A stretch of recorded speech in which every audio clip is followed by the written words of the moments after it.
Right, so good afternoon, everybody, wherever you are in the world. I believe the timing are different, but we are here to talk to you about incidents.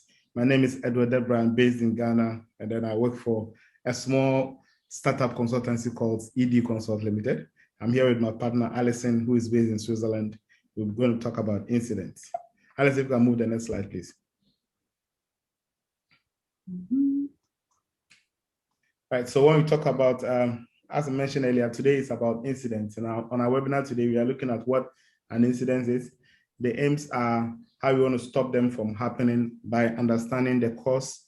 And then also the aim too is to look at taking the right actions, emergency response that might be in place. And then we look at stopping them from happening again, investigating to find out what caused it.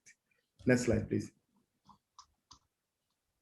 So clearly, this is what an incident is all about in the layman's language. There's obviously an unsafe condition as a result of people acting unsafely, and then there's always a near miss. Then the accident happens. Near miss in our local parlance, we call it a kakete. Now, let me explain in English so you can get it. What it simply means is that the person just escaped by just an inch. It almost caused a catastrophe, but did not cause a catastrophe. So wherever you find yourself, when you look around your environment and you see things that has the potential of causing harm, please draw the attention of the right people, let them have investigations done and control it so that we can prevent an accident from happening. Next slide, please.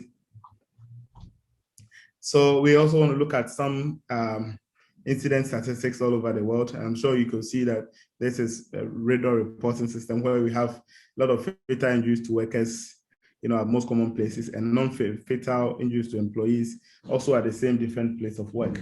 So this, I believe, should give an idea to everyone on the call that most of the time we have a lot of minor injuries that end up being major injuries. If you look at the slip trace and for lack of time, I won't be able to go through all of this, but the source is on radar. So if you check online 2019 to 2020, I'm sure you'll be able to find finer details of what is out here. Next slide, please. Right, so now we also want to consider ill health events. Now I want to look at new and long-standing cases of work-related ill health by type. So you would see that clearly we've got 44% being stress. Now let's take COVID-19 into account. It has brought enormous stress, depression, and anxiety to a lot of people. Incomes have been lost, lives have been lost, and then expenses have also gone up because now we never budgeted. In the past, we never budgeted for nose masks, for sanitizers, and all of that. But because of the pandemic, people now have to find extra money to cater for this. Meanwhile, incomes have been lost. So that leaves a lot of people with stress, overthinking, and they're not able to meet their obligations, creating all sorts of issues for people. We also look at the 37% of musculoskeletal disorders. Our sitting posture, lifting techniques, so many things contribute to this, that it is important that we take particular attention to it and reduce it as much as possible to just deal with all those incidents that come with it. Now we have 90% of all types of ailments. Those are also causing problems for us. There's the need for us to still investigate to get to the roots, find solutions, and then deal with it. Next slide, please. So why is it important that we stop incidents? Why is it important? Somebody will ask, why are we managing health and safety? We want to look at the financial aspect. If you look at the fact that you are able to proactively work such that you don't record accidents and ill health at work, you realize that your financial cost, insurance premiums, and all of that reduces. That is massive savings for the business. Morally, you also want to know that this is the right thing to do.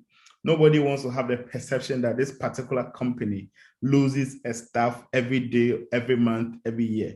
It is not a good one for the brand. And we want to do the right thing such that when nobody is watching, we can still beat our chest and say we did the right thing. So morally, it's also very important to manage health and safety. Currently, we want to talk about the legal. Unfortunately, for purposes of Ghana, we do not have health and safety legislation passed into law. So what happens is lots of people are working with employment pressure groups and some multinationals that have some right systems that they are deploying. So assuming there are legal bases for health and safety, you would realize that employers will not be careless anymore. They're no more going to sit there and be talking the talk, but they will start walking the talk and prioritizing the health and safety of staff.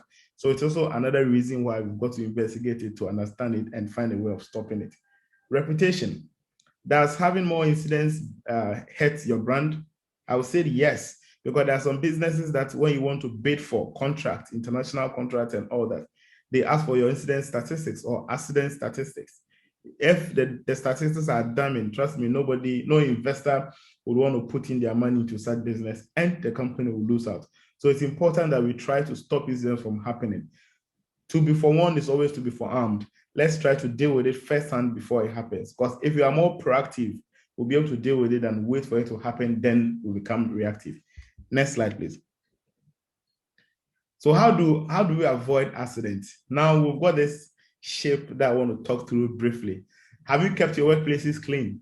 More often than not, issues at workplaces that cause accidents are because people put things haphazardly. Anywhere they feel they please, they leave things, and that creates a lot of problems. So if we keep our workplaces clean, we're going to avoid some of these things. Do you have proper signages at the workplaces? Is the emergency exit door showing clearly? Do we have fire extinguisher at the point? Do we have first aid box displayed clearly for everybody to see? All the signages that we need, the basic trainings that we how to use a fire extinguisher, is it displayed? When we have all these signages posted properly, it helps people identify them and they know where to go when they need help. Have we kept our records? Is it up to date? The machines that we are working with, fire extinguishers that are at our workplace, are they updated? Have they been serviced? If not, we've got to make sure that all these things are serviced. Because if they are not and there's fire, you won't be able to fight it because your fire extinguisher will be faulty. So there's the need to always keep these things in check. Have we reported hazards? Now we've got to move away from accusing people when they report hazards. If they don't, we won't be able to find what is going to cause the accident to deal with it. So it is always very important that we encourage people to report, because once they report, we get the data, we'll be able to draw analysis and the trends to prevent them from happening again. Have our staff been trained? There's a thin line between being trained and not being trained. Some people can be trained, they still won't grasp it. What that meant was that the training concepts were not appropriate. So it's always important that we have bespoke trainings. Regardless of the industry, let's have specific trainings that will be good for them so that they could understand and produce the results we're looking for. The right equipment. Have we provided our staff with the right PPEs, personal protective equipment? Assuming they are working in a dangerous area, high risk areas, have we provided them with the right things that they need to work? If you haven't, then this is the time for us to sit back, relax, and begin to think about providing the necessary things to aid their work. Because if you can't give them the right equipment to work, obviously there will be dangers. And you're going to spend more money trying to fix the problem when it happens than doing the right thing the first time. Very, very important that we consider that. And then the shortcuts. There's a local musician in Ghana called Manifest. He has this song that there's no shortcut to heaven. I believe most of you on call now will know that Africans, we talk about God a lot. So everything we do, we mention the name of God first. If you want to go to heaven, you surely must die first. You can't short circuit the process of going to heaven without dying. So you have to make sure that you follow the rules to the latter.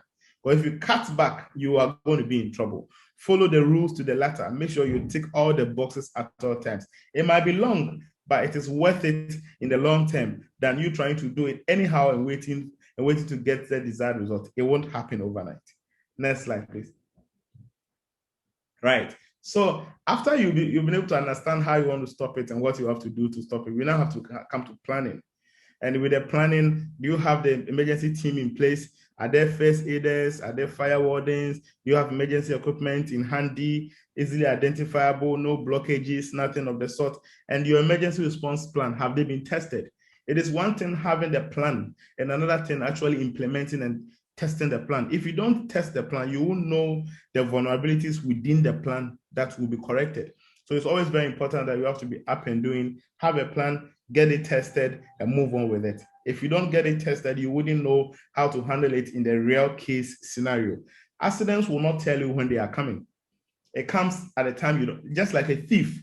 A thief never tells you the time they are coming to rob you. So it's always very important that we try to plan ahead and then know that this thing could happen. When it happens, these are the plans we can know. Let everybody know it's communicated freely for everybody to understand and know exactly what is expected of them in times of such challenges.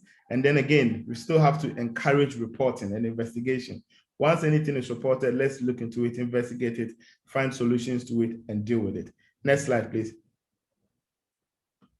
Oh, this is a bad scene, I'm sure. So I'm sure all of you will be asking yourself what's happening there. So somebody has gotten injured, and this is it. Can we move to the next slide, please? So you see, we've gone out. Now we have to take steps to understand when incident happens and what happens. Look at the process. We're going to restrict ourselves to just the outward ones. So when an incident has happened, what do? We've got to make a report, and then we've got to investigate to find the cause and try to find actions that is going to help control it. You realize that this diagram could be explained both ways, to the right and to the left, but I won't make it snappy because of time. So yes, when incidents happen, it is very important that we report. And after it's reported, then I have to move on to investigating. Finding the cause is very important. If you don't find the cause of the accident, you will not be able to put in actions to stop it. So it's always important that we narrow this gap as we go along. The next slide, please. So what to do when there's an accident? First of all, we've got to assess the situation. And then if it's a first aid case, we try to administer first aid to the injured person. Then we call for help. Now, I want to stress very much on this point, and please pay rapt attention. In our part of the world, we've got street addresses, but they don't work, especially in Ghana. People would direct you to places by using closest landmarks and all that. And it so happens that construction is rampant. So it could happen that when you describe it to fire service, some construction might be going on at the day, so they might miss it. So it is always very important that at any time we call the emergency services, let's be on the phone till they tell us to hang up before we do. If you pass on the information, there's an accident here, let's just stay within my estate, and it's 25 minutes from Accra and all of that. They drive there and they still don't exhaust the questioning with you. They will get missing. So emphasis is that at all times, let's remain on the phone, give them the right information so that they can locate the place easily. In other jurisdictions, once you give the postcode, they can locate it. In my part of the world, I can give you the postcode to my house and you will probably end up in the market. So it's always very important that we pay attention to these things whilst you get in there. And the evidence where the incident happened to must be preserved at all times. Possibly, we've got to cordon off the area to avoid intrusion. The reason is, if we don't preserve the evidence, we will not be able to get the real reason why the accident happened to put stops to it. So it's always very important that we preserve the scene to keep it for investigations. And then we have to also report the incident. Based on the systems in your organization, you've got to follow it to the letter and ensure that the right thing is being done. Some of the incidents are reportable to the authorities, others within the business. Look at your corporate structure, look at how it's done, how it's handled within your business, and then make sure you comply with the directives in your company. Next slide, please. So with the first aid, the basic aim of first aid, really, after the guy got injured, as you saw in the picture, is to preserve their life, prevent deterioration, and promote recovery, what we call the ABC of first aid. Indeed, first aiders are not trained physicians, so we can only administer the first help and then push for professional help. So first aiders, don't let us turn ourselves into superheroes all the time. I get this debate at all times that people are always asking that, why don't you put medication in first aid box? And all the time, my message is simple. First aiders are not trained physicians. Somebody's headache might be as a result of a heart attack, might be as a result of high blood pressure, lots of things. So if you go and administer medication and it's not right, you're going to end up putting the person in more danger than you're trying to help. And always have to make sure that we promote their recoveries whilst they get help to seek medical attention. Next slide, please. So again, this is the incident investigation process. When the incident happens, we are restricting ourselves to, again, the blue box. When the incident happens, first of all, you see the incident on EMS and you try to understand, was there the first aid and emergency actions are deployed, you make the report. When the reports are made, obviously you get alerts to start investigation, finding out the cause, and then you look at actions to stop it. Then you come back again and check whether the actions work. It's more like using the Deming cycle. Plan, do, check, and act. You always have a plan in place, and then you act on the plan by reporting it, investigating it, and then you come back to review and see whether your actions are working. If they are not working, you analyze and get back again to try to fine-tune it to make sure that the right process is going on. Alison will talk into detail about this in the subsequent sessions. The next slide, please. So the key steps that we always have to remember in investigating any incident is, first of all, you have to look at our immediate actions, and then you also have to plan the investigation. You can't just get up and start investigations. There's a need to plan it, because if you don't plan, you will fail. So it is important that you have a clear plan in place. You collect data. Data could be in the form of interviewing people who are eyewitnesses, people who are more experienced in the area of work, experts, and all of that. All this data collected will help in your analysis. If you get the wrong data, your analysis is going to be wrong. So it is important that we stress on getting the right data and then analyzing the data to identify the corrective actions. When the corrective actions are done, then we still come back again with the analysis to give it out as lessons learned for people to follow through to make sure that this does not repeat itself. Next slide. So key questions that are always supposed to be asked during an interview session in an investigation are these things. So where did they happen? When did they happen? Why did they happen? Who was affected? And what was the issue? That's the question that's supposed to be asked. When you ask this question, you're going to tease out views of people in such a way that the right answers are given. And when you get the right answers, you are halfway solving the problem. If you get to it and you don't have the right answers, trust me, you will come back and still remain where you are. You won't find any solution to the problem. So it's important that we take note of these things and deal with it going forward. The next slide. As I mentioned, people are now coming in. Interesting. So we also have to find out the root causes. And by using the root cause, we need to find out the 5 whys. I mean, you can start from the broken leg. This one you can explain both ways, the left and the right, right to the left. So I won't start from right to the left. When somebody gets their leg broken, you now want to find out what happened. So you realize that the person fell from height or from ladder. What was wrong with the ladder? Was the ladder damaged? Was it faulty? Was it wrong ladder for the right job? Was it wrong tool for the wrong job? You'll see that that would be an immediate cause. And then what really happened? Was there maintenance? No, it was poor. That underlines the reason why it happened. And finally, what happens? Staff change. So you realize that if you want to use the Pareto principle of 80-20 rule, you realize that most accidents that happens to us happen as a result of 80% human behavior and 20% equipment failing. Because look at the root cause. It is staff change. That is behavioral. So if the staff change was proper, you realize that all these things would have been ticked and it wouldn't happen. But because staff change was a challenge, it resulted in somebody getting their leg broken and all these things followed. So it's important that we try to understand the 5 whys. What was the injury? What caused it? What was the immediate actions taken? What was the underlying causes? And what was the root causes? Very important that we pay attention to these things. I believe that will help. Mesa is saying maybe the staff was overweight. Obviously, if staff was in the chat box, I've seen Mesa post that maybe staff was overweight. If staff was overweight, it was still a behavior issue. So staff change must always be prioritized. Let's look at all these things seriously, because one person's mistake could cost a lot of money that we never budgeted for. The next slide, please. Right, so what steps are we going to take to stop this incident from happening again? First of all, we're going to look at preventive actions. Now we have to be more proactive. Let's look into the future. Let's anticipate and see what could possibly go wrong, so we deal with it head on before it happens. Those are preventive actions. And then we can also draw lessons from what happened, lessons learned. Then we begin to look at that. Confucius once said, the unexamined life is not worth living. It is always very important that at any given point in time, you sit back, you examine your life, you examine your strategies. What is working, you improve it. What is not working, you try to find ways of making it better. And what has worked perfectly, you still try to improve it on, because you can't, no man is an island. So it's always important that we keep evolving and we keep learning. Very, very important. The last slide.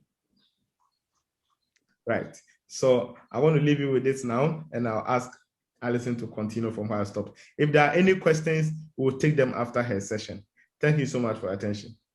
Fantastic. Thank you very much, Edward. So now I'm going to share with you something about the proactively mobile reporting system, taking into account what Edward has said and that process for tracking through, going from the incident all the way through the reporting and investigation. We'll have a look at that and see how it can happen in reality. So for those of you who aren't familiar with Proactively, it's a digital solution for better safety, health, environment, and quality management. Of course, today we're looking at incidents, so we're looking at health and safety. So what can it do for you? Well, first of all, it's a digital solution, and that's always about working more efficiently. So perhaps if you think about how you're doing this at the moment, if you have an incident, then you probably have to go and get a piece of paper, make a paper report. You take that bit of paper to the health and safety manager. He types it into an Excel spreadsheet. Perhaps some of that information is missing. He has to go and find out the bits that he couldn't read. He loses the piece of paper, all these sort of things that can get wrong. He then does an investigation and he has to set some actions. And then he has to find out if those actions have been done. Again, very, very time consuming. So with all these things, we can have built into Proactively a series of automated reporting, automated notifications to get it done really quickly and efficiently with good control, so that you have more time to actually make a difference and do the things that you find interesting in your job. Reporting with Proactively is very, very easy. Now, again, we talked about the pieces of paper. Everyone hates bureaucracy. Can you imagine instead, take the phone out of your pocket, and pretty much everyone is carrying a phone with them, quickly send a report, send it off.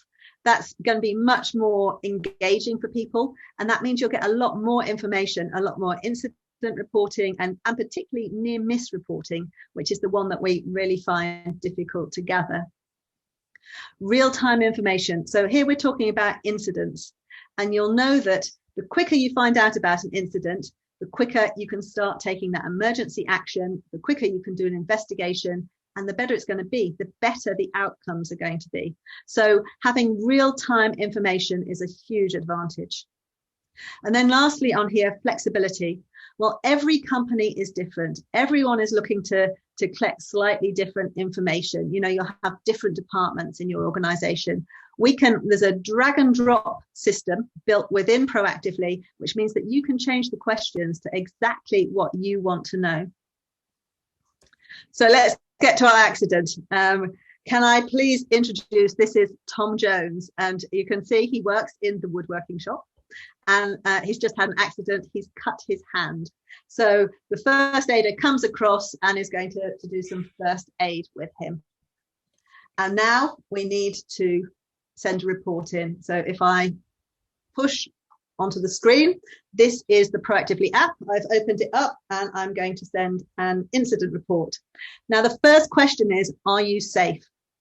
This is an incident situation, so it's going to be unsafe. You have to think about that. You have to think, often mobile devices can be a real distraction. You don't want that happening so that you are going to put yourself or someone else in danger. So make sure we're safe and then we can go for it. Now let's type through. So background information, date and time, it automatically fills, but actually it was a bit earlier ago. It wasn't at 2:30, it was at 2:00, our accident. So we can change that. Where did it happen? It was in the workshop. Where exactly? It was by the circular saw. Who is injured? Well, that would be Tom Jones. His role, he's an employee. What happened? Let's go back just and have a look at the situation again. So when I first look at this picture, what I see is that circular saw, which, you know, we all have seen some horrible pictures from incidents with that.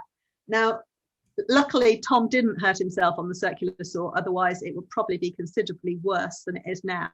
If you look down in this corner, you can see that there's trailing cables and lots of sawdust. So actually what happened was he was on his way to tea break and he tripped over that cable and he cut his hand on a chisel. So let's bring back that and type that in. So what was the person doing before? He was going to tea break. How often is that the cause? And then describe the incident. So he tripped on the cable.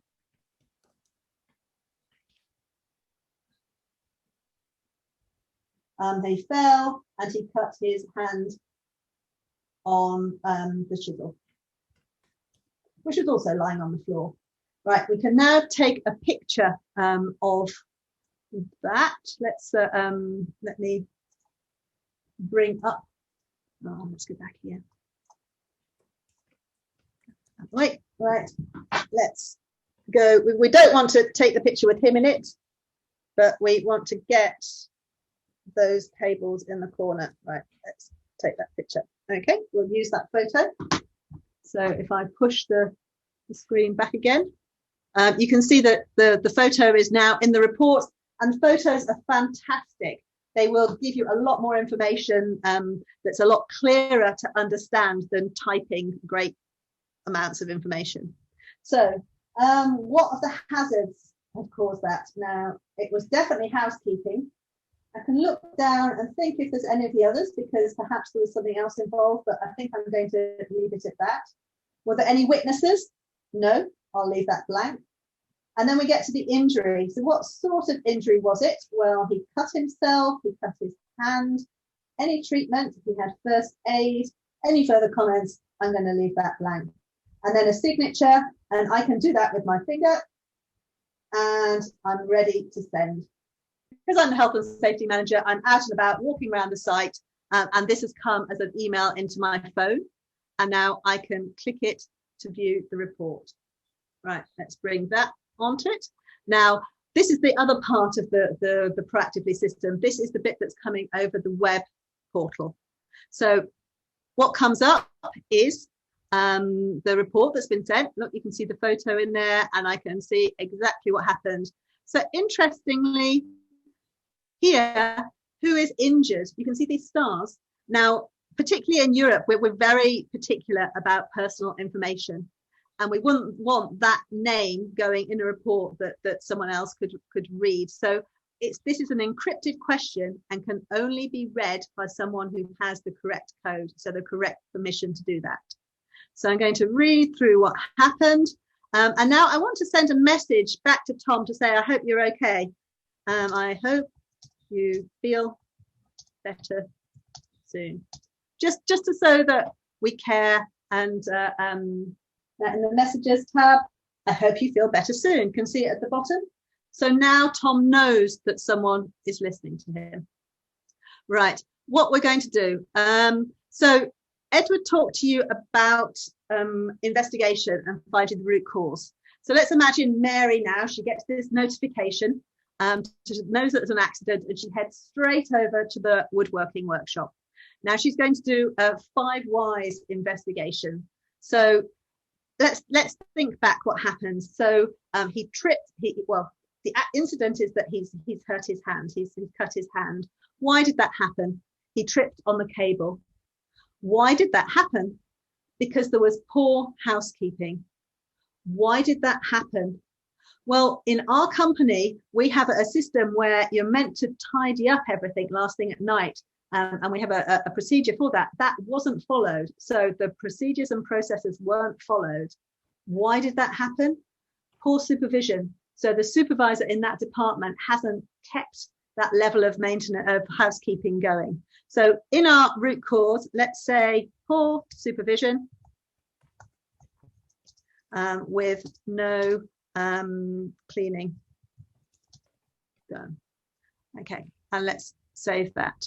Okay, so now we know that the problem was the poor housekeeping. Let's add an action. I'm going to be really simple here. So let's do one of the easy ones, which would just say tidy up. And I'm going to assign that. I'm going to now assign that to Alison. And I want it done immediately. So let's put tomorrow's date on it. So now the action is in the system. Right, let's have a look again at my emails. Okay, so the next one's come in. So here, now I'm Alison. Now I am the department head for the woodworking workshop. And I can see that I've been assigned an action, and it says tidy up. So let me view it now. Okay, so I know that I need to do some tidying, and I go ahead and I do it. And then I can close the action. I can say that it's been done and the area is now tidy. Now, one of the things that I have done in tidying it up is all those chisels that were scattered all over the floor, I picked them up and I put them in a rack. So let's go back to the report. Here we are. I sent to the health and safety manager a picture to prove that it's been done, and we can now attach that to the report. Look, doesn't that look absolutely beautiful? Those lovely chisels in that rack. So we now know exactly what has been done to close out that report. We know it's closed. We know that it's going to be safe, so we can say that it's been completed, and the area is now tidy. And also, we did a toolbox talk.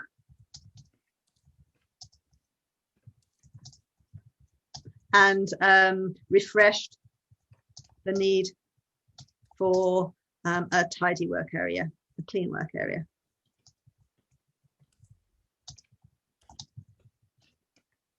Whoops. Okay, and I can now save that. So we work on health and safety, most of the people in this call. And so we're very used to the fact that we need to collect really good evidence to say what's happened, track through what's happened, and be able to be audited at any stage. So here in this history tab, I'm going to go through quickly with you. We can see exactly what happened. So the incident report, it was done only 6 minutes ago because we're in a webinar. I then sent a message to Tom to say, I hope you feel better soon. We did the analysis. We found the root cause was poor supervision.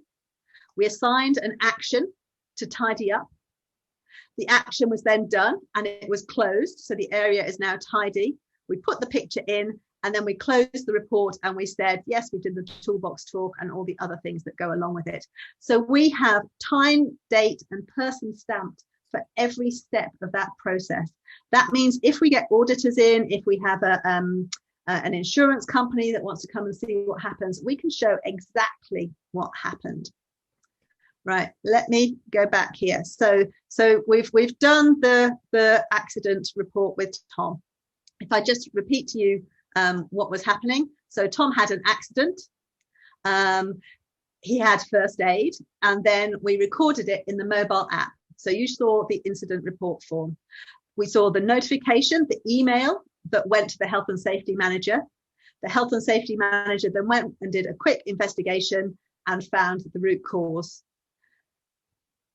He then decided, it was Mary, she decided what the action needed to be and sent an email to the department manager to set that action. And the department manager did a great job of tidying away those chisels and did the action, closed the action. We then sent the photo, so we know that it's been done. We can check that it's all good, and we can check that area is now safe. So we have just looked at all those steps in the process. We also saw the feedback where we said to Tom, I hope you're okay, because actually our profession is about caring. So we need to involve people and send that feedback.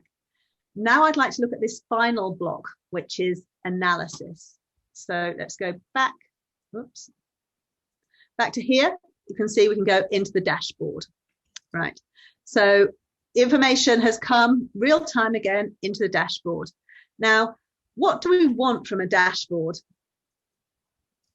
You have to ask yourself before you start, and this is again a self-serve dashboard, so you can change these questions from this is the standard one, change it for what you want to see. First of all, we want to know how many incidents has there been. So each month, how many incidents did we have? We can see we had 1 in January, we've had 4 in June. So June has been a particularly bad month for having accidents. Then we want to know where we're going to focus our actions. So what can we do that gets the most bang for the buck? Now, the injury type we've had, our highest one is cuts and bruises, and body part highest is hand. So if we're thinking about that, we're thinking maybe people working with knives and tools, and maybe we want to do a toolbox talk in that area. Where did the incidents happen? Well, the biggest one here is in the workshop. So maybe that's where we want to do our toolbox talk on working safely with knives and chisels. Role of injured person. Well, our biggest one is employees, which you might expect, but you can also get companies where, for example, an apprentice or someone who's new to the job, they are often more vulnerable. They have less skill in the work that's going on, and so you might be finding that apprenticeship is the biggest one here. Now, where should we be targeting?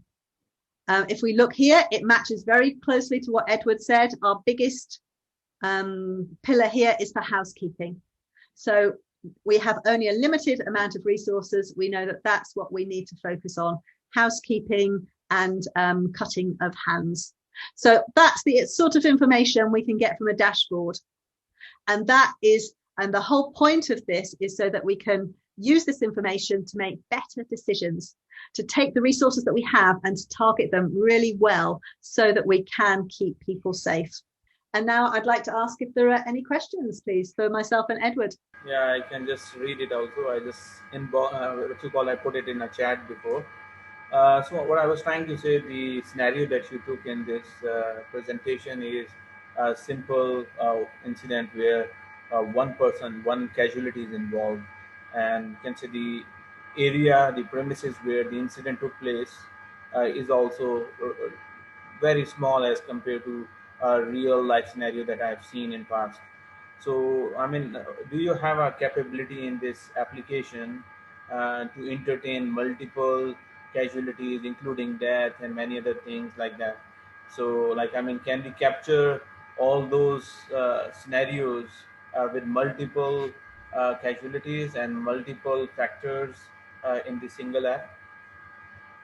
Okay, so if there's multiple fatalities, then so you'll probably know that for the OSHA type reporting, you need to be looking at how many fatalities you have or how many different people are injured. So I would do a separate report for each one and tie those together. So we'll know for each one of them what the cause of, this one was the person who, there was a fire and he was in this room and doing this. This one was in this room doing this. So we'll be able to collect that information separately, but tie those reports together. That's the process. And then that allows us for each one of them, for example, if you are doing OSHA reporting, to say how many days was this person off work, and then you can look at your sort of DART figures and days away type figures, and be much more sort of specific to the different people. I want to add one more point here, is actually the question actually. Sometimes these investigations involve more than a person. There is a complete investigation team which is carrying out this task. And some are like, you can say single team, and some are a mixed team, which can be internal and external independent parties, which are carrying out these, you can say, tasks. So from that point of view, how to combine the reports from those multiple parties on a single panel, and it might be spread over a long period of time. It's not like a day or so. Sometimes it take even telling you the extreme cases, years also to just complete those I can say investigations, and then agree on their results, that they are not biased, they are independent and all that thing. Okay, so as you saw, we were limited for time, so we did a very quick investigation. When I had the mobile app and I was showing you, at the bottom it's got save as draft. So you can get part way through and then you can save what you've done and then come back the next day and do some more. So you do have the option for working over a long period of time. Now, the sort of thing that I'm talking about is if you're doing an incident investigation.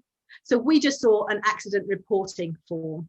The first time I discussed this with Edward, I also showed an incident investigation form, but I went over the time and I was told, we'll do that next time. So maybe come back next time and see the incident investigation form. The incident investigation form obviously goes into a lot more detail, and it's the one that you would save as draft and then go into later. So we can tie all these forms together. And so I would suggest that you can put different forms in related to the same incident, and then tie them together so that when you're looking at them, you'll see them all come through together. You also mentioned about different people working on the investigation. So that's one of the really great things here, is that you invite people into the system, and then you know their email address and their password. You give them permissions, and you give them access to certain things. So you would be able to give your team of, I don't know, say 6 people access to this particular incident reporting. And they would be able to, then they would be able to see what everyone else had written about it. So I hope that says how people can collaborate and work together, and you can get more detailed information coming together. But storing it securely and storing it confidentially. So I've also been involved with some of the type of investigations that you're talking about. And to be fair, we use bits of paper. And there's nothing less secure than a bit of paper for confidentiality, for getting lost, for not being able to read it properly. So here with this system, all that information is secure. We have those encrypted questions you saw, and we have permissions that give you access to certain things. And we have the save as draft, so you can do big projects. So what I was trying to actually clarify now, is those all reports from those all different peoples, will they get the different reference numbers? And then when we combine them together, will it come under a single reference number for that incident? I would put one reference number in. So there's two things. Possible, so every time you generate a report, you're right, the system automatically generates a reference number, but we can tie them together with the report from that first incident. So I can't remember what the incident number was for this one, but maybe it was 80. So every time we do part of the investigation, at the top of that form, we'll put reference 80. Now, all we have to do in the system is search for 80, and we will get all the forms that are associated with that particular incident. I appreciate it. Thank you. Thank you. Any other questions?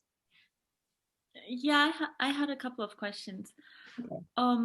So what happens if there's no network? So if there's no internet? That's okay. Let me take them one at a time. So Edward was talking before about how in Ghana they often have problems with network coverage, and I must say even here in parts of Switzerland you can find this, or perhaps the accident happens down in a cellar and there's no network coverage down then. So the wonderful thing about a mobile app is that the information is stored on the mobile app, and then as soon as you're back into coverage, network coverage, it will automatically send into the system. So you don't have to worry. It's quite different from if you're working, for example, on a system where you need a network coverage, a network connection, and then it won't work in the cellar. A mobile app will work in the cellar. Okay. And the other, going back to who sees the report, and if you can have multiple people reading the reports, you touched on that.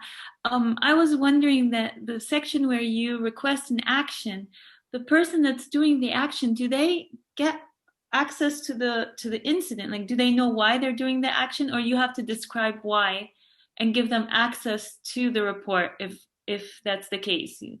You see what I'm trying to say? Like, does the person that is required to do the action, which was tidy up, do they know why they're doing that? If you don't describe it, do they get access to the report and what happened, what caused this action? Like, why are they taking this action? Okay, it really. Sorry, I shouldn't interrupt. Yeah, sorry. It really depends what permissions they've been given. So it might be, for example, that you're sending that action to a contractor. Well, the contractor doesn't want to have access to the incident report. So in that case, they wouldn't. So it depends how you've set those permission levels up within the system.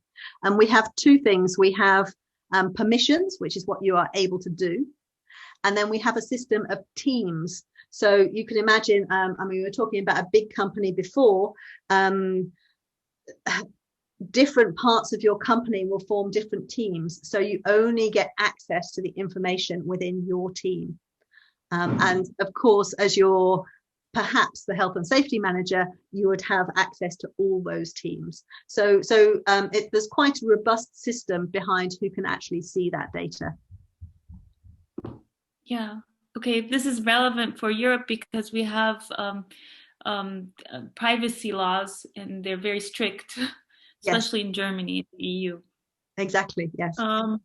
Yeah. And my last question was, is this app is it in the App Store, or how do we get the app?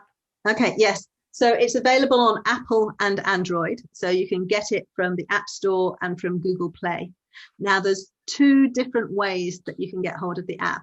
The first one is, this is mostly for your employees. You would send them an invitation, and then they set up an account. So they have their email address and they put a password in. So they're securely linked to the system, and we know who they are. There's a second way, which, for example, might be really good if you have contractors coming onto site, and that's a QR code. So you can imagine an example where the contractors come in, they do their sign in at reception, perhaps some sort of induction. And during that, you show them the QR code for the Proactively app. They just show the camera on their phone to the QR code, and it will take them directly to the App Store or Google Play and let them get the app and let them connect to your company. So you'll be able to set up the system really quickly, but they will be there as anonymous users. And that's how the QR code works. So yes, Dada, you're right that it comes over Google Play and the App Store. And then there's two ways, depending on how you want people to use it, for how you can actually get the app. Okay, thank you. Okay. Thank you very much. Thank you for all those questions. That was great. I think we're probably now coming towards the end. Do you have anything, Edward? No, nothing to say. I'm just waiting for my questions, but it looks like all the questions are directed at me. So all I want to say is that thank you so much for joining us today. I'm sure you've seen our emails and our names displayed. You can find us on LinkedIn as well. So if you have further questions, maybe anything box your mind after this session, please go ahead and drop us an email. We would promptly respond, and then we take it from there. But this is going to be a series of webinars. It's not just going to be today. So be looking out for subsequent dates and make time to join in. Thank you so much for your attention today. Can I ask one more thing? Go for it. Is it a premium application, or is it like a premium? I'm not sure. What is it actually? Is it paid one or is it free one? It's a SaaS solution. So there's a 1 year minimum contract, because actually, when you put effort into it and you get it to work, you need at least a year to actually see the results coming through from any sort of system. I mean, we all know about safety culture and that it sort of doesn't happen overnight. So it's a SaaS product with a 1 year minimum contract. Thank you, guys. Okay. But please, I'd be very happy to talk to you and do a sort of a one-to-one demo where we can look at exactly what you want from the system. Like I said, it's very easy to customize it for different. I mean, we're doing defect reporting for quality. We're doing observations for health and safety, all sorts of things, inspections. Have a look on the website and get a really good idea for the range of things that we can do. And then please come back to the next webinar, which I think we're going to talk about incidents and inspections and audits next time. But I think it sounds like we need one specifically on incident investigation and going into that in a lot more detail. So really today we looked at reporting, but we can do one specifically targeted for investigation. So thank you very much, everyone. Thank you very much for coming, and hope to see you next time. Thank you. Bye. Thank you, Edward. Thank you very much.